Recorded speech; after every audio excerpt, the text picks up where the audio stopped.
All right, ready to dive in. Today we're all about atomic habits, this idea that tiny changes can lead to some seriously big results. And guess what? You don't have to be superhuman to make it happen. It's really something how James Clear, the author, he lives it, His own story really shows how these small habits have a huge impact. He had this awful baseball accident back in high school, like airlifted to the hospital, couldn't even breathe on his own. Wow, that's intense. How do you even come back from something like that? It was a turning point for him, that's for sure. He couldn't push himself physically, during recovery. So he focused on what he could control, those small wins, like just keeping his dorm room organized, sticking to a sleep schedule. Yeah, I get that. It's like finding a sense of control when everything feels totally out of control. But how do those tiny things actually translate into, like, real changes in life? That's the cool part. That's where compounding comes in. Clear uses this awesome example, British cycling. They were kind of a joke in the pro cycling world until this new coach, Brailsford, takes over. His strategy: improve every little thing by just 1%. 1%? Yeah. Seriously? Seems kind of like insignificant almost. Right.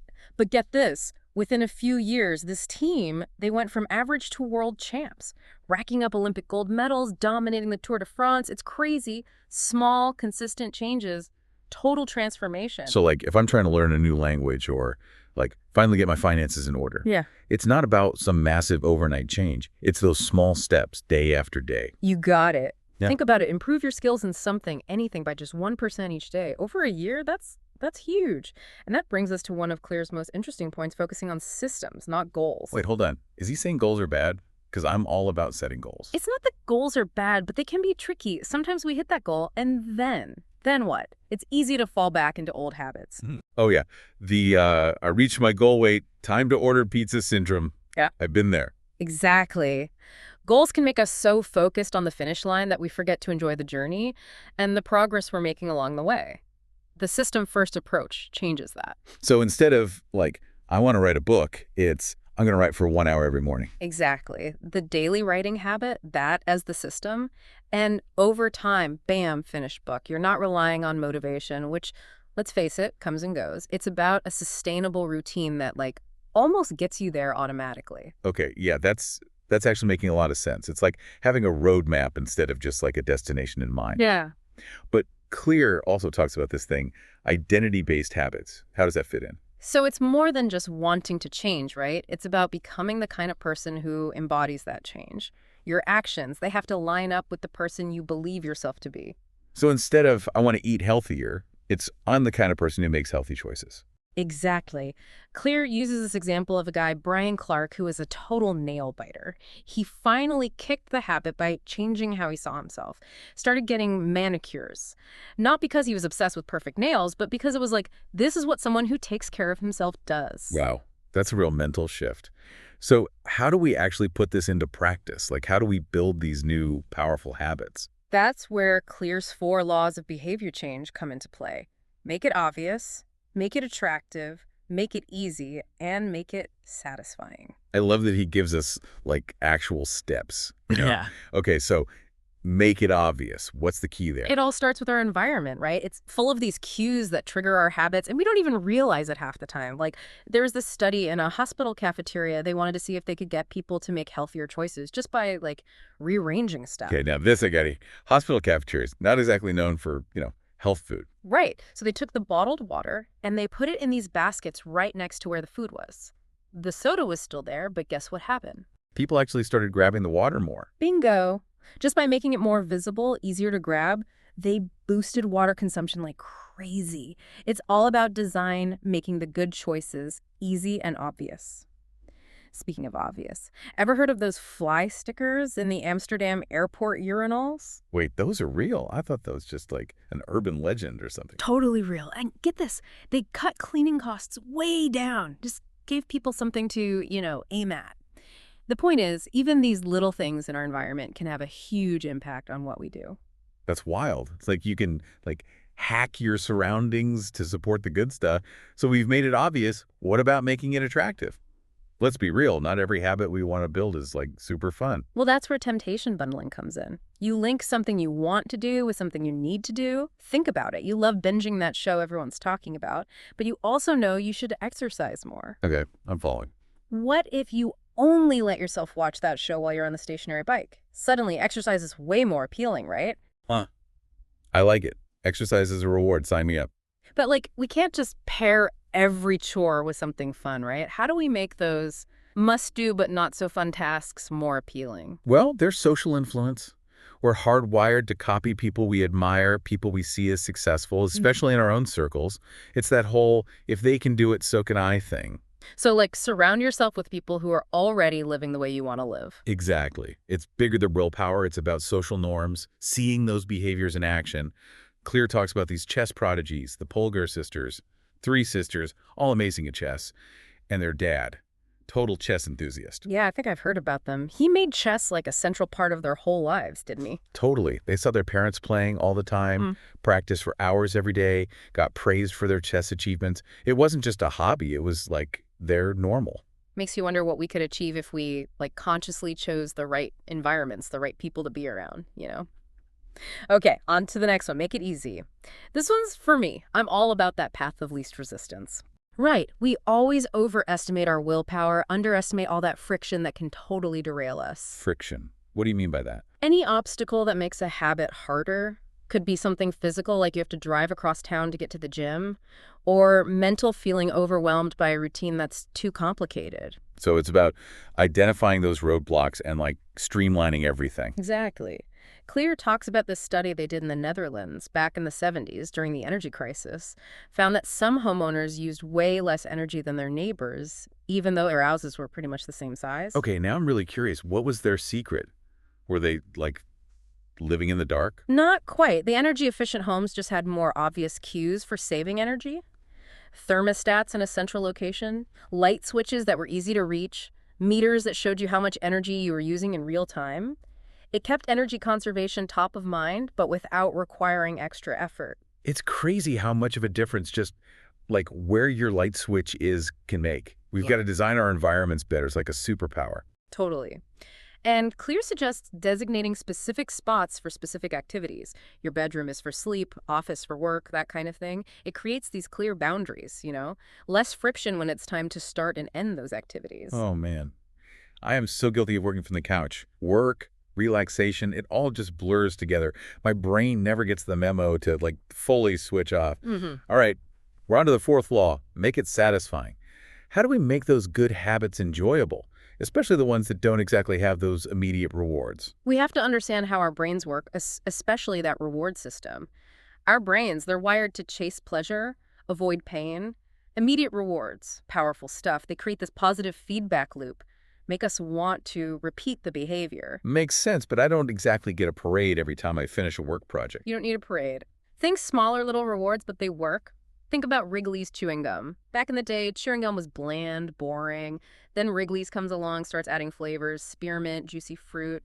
Sales exploded. They made the experience itself more enjoyable. So it's like they hacked the reward system, Yeah. take something kind of blah, add a little sensory pleasure, boom, new habit. Exactly. And you can't exactly add spearmint to your to-do list, but you can add those little bits of satisfaction to your habits. Let's say you're trying to save money. Oh, please. Saving money. Tell me more, because that's something I'm always trying to get better at. So instead of just like sending money to your savings account, what if you create a visual, like a picture of that dream vacation you want, the down payment on a house, something tangible? Now you're connecting your savings habit to a positive feeling, makes it more satisfying. I get it. It's like a mini celebration every time you think about saving. Exactly. Another great way to make habits more satisfying, tracking. Like those habit tracker things I see everywhere online. Are those legit or just like a social media trend? Are those habit tracker things I see everywhere online?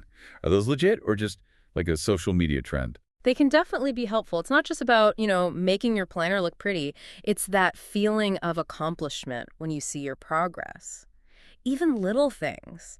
Each check mark, each box you fill in, it triggers that little dopamine hit, keeps you going. It's like giving yourself a high five for every day you stick to it. Hmm. What are some other ways to make those good habits last? Especially when like the initial motivation starts to fade. Accountability is huge. Having someone to share your goals with, to celebrate the wins, be there for the setbacks, it makes all the difference. Like a workout buddy. They keep you going when you'd rather hit the snooze button. Exactly. Clear talks about this thing called a habit contract. It's like a formal agreement with yourself and maybe that accountability partner where you lay out your commitment and what happens if you slip up. So it's adding that external motivation, a little bit of like healthy pressure to stay on track. I like it. It can be really effective. We've talked about making habits obvious, attractive, easy, and satisfying. But let's be real, we all stumble sometimes. What happens when we fall off the wagon? How do we get back on track? That is the question, isn't it? It's so easy to just feel discouraged and give up. Clear's advice is actually really simple. Never miss twice. If you miss a day, no biggie. Don't beat yourself up. Just get back to it as soon as you can. Resilience over perfection, you know? Okay, that takes the pressure off. We don't have to be perfect, just persistent. What about talent? Like, are some people just born better at certain things, or is it all about hard work and the right habits? Clear says that genetics and natural inclinations, they definitely play a role. Some things just come easier to some people, but it's less about comparing yourself to others and more about, like, knowing your own strengths and weaknesses. So instead of wishing I was like a natural athlete, Hmm. it's about figuring out what I am good at and building habits that play to my strengths. Exactly. He uses this analogy of playing a game. You're more likely to win if your skills match the game you're playing, right?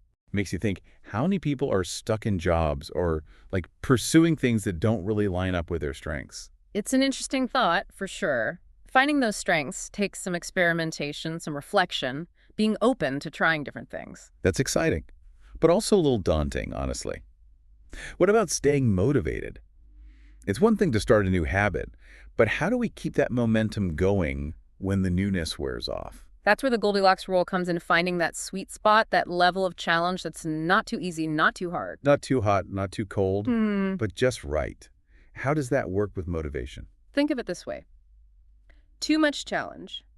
You get frustrated, burnout. Too little. You get bored, lose interest. Finding that sweet spot, that's what keeps you engaged, keeps you moving forward. Clear says boredom is actually a huge threat to long-term progress because our brains, they crave novelty. So even when good habits become like second nature, we've got to find ways to keep them stimulating, right? How do we do that? How do we prevent things from getting monotonous? One way is to always be on the lookout for ways to get a little bit better, even when you feel like you've, mastered a habit. Clear talks about the Lakers, back in the 80s, a super talented team, but they had this disappointing playoff loss in 86. Those were the days. Magic Johnson, Kareem Abdul-Jabbar, right? What happened? Their coach, Pat Riley, realized that they had gotten a little complacent just relying on their raw talent. So he came up with this system, career best effort. Every player had to improve by at least 1% over the season. Even the best of the best, always pushing themselves. Love that. It's like fighting that urge to just be good enough. Exactly. Another way to keep things interesting. Make your habits part of a bigger system, like a network of habits that all reinforce each other. It's like a chain reaction of positive change. Yeah. So like if you're trying to live a healthier lifestyle, instead of tackling diet and exercise separately, you could connect them. Your evening workout becomes your cue to pack a healthy lunch for the next day. Exactly. Our habits, they don't exist in isolation. They're all connected. This has been awesome. I feel like I have a whole new understanding of habits now. Yeah. But here's a thought. Are there any downsides to like being a creature of habit? Could we become too reliant on routines, too set in our ways? Yeah, that's a great question. Clear talks about how good habits, they can become so automatic that we stop paying attention, and that can actually lead to a decline in performance. Like we just become robots going through the motions. Kind of, yeah. It happens a lot with those habits we don't really have to think about, like brushing our teeth or driving to work. He says it's important to maintain that awareness, even with the little things. So maybe we like brush our teeth with our non-dominant hand every once in a while, or take a different route to work just to shake things up. Exactly. Bring those habits back into focus. Remember, even the little things, when we do them with intention, can be opportunities to learn and grow. Wow. This deep dive into atomic habits has been amazing. I feel like I have a whole new toolbox for building positive changes and making them last. It's been great exploring these ideas with you. Clear's work really gives you a practical, empowering way to look at habits, how they shape us, and how we can use them to our advantage. It's a good reminder that we're not just along for the ride. We can design our habits, build systems that support what we want to achieve, and ultimately, we get to be the architects of our own lives, one small change at a time. And as we wrap things up, I want to leave our listeners with this. If our habits, even the tiniest ones, really do shape who we become, what happens if we don't choose them? What kind of person do we become by default? It's definitely something to think about. It reminds us that we're not just living our lives, we're actively creating them, one habit at a time. And on that note, we'll let you explore those ideas. Until next time, remember tiny changes, remarkable results.